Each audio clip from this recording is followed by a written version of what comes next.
أهلاً وسهلاً بكم أعزائي المشاهدين في كل مكان في قناة سيو سبورت. سنعرض في هذا الفيديو لكم أرقام مخيفة لمبابي أمام بايرن ميونخ تاريخياً. بايرن ميونخ الدابة السوداء لكيليان مبابي. النجم الفرنسي كيليان مبابي واجه بايرن ميونخ في 7 مباريات سابقة، ولم يذق طعم الفوز إلا في مناسبتين فقط. الإحصائيات تكشف عن صعوبة كبيرة يواجهها مبابي أمام العملاق البافاري، الذي لطالما شكل حاجزاً صعباً أمام أبرز نجوم العالم.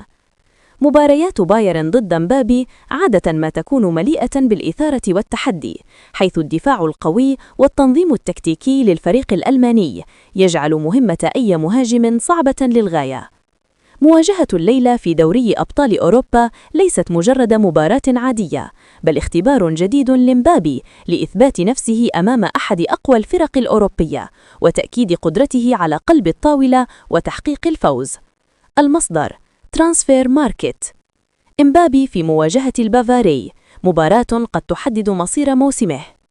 بعد أن تألق ريال مدريد خلال غيابه وخسر السبت أمام مايوركا بمشاركته، يعتبر كيليان مبابي النجم الرئيسي في المواجهة المرتقبة ضد بايرن ميونخ، والتي قد تحدد مصير الموسم بالنسبة له. اللاعب الفرنسي يحمل على عاتقه مسؤولية كبيرة، والجماهير تنتظر بصبر رؤية تأثيره الكبير في هذا الصدام الأوروبي الحاسم.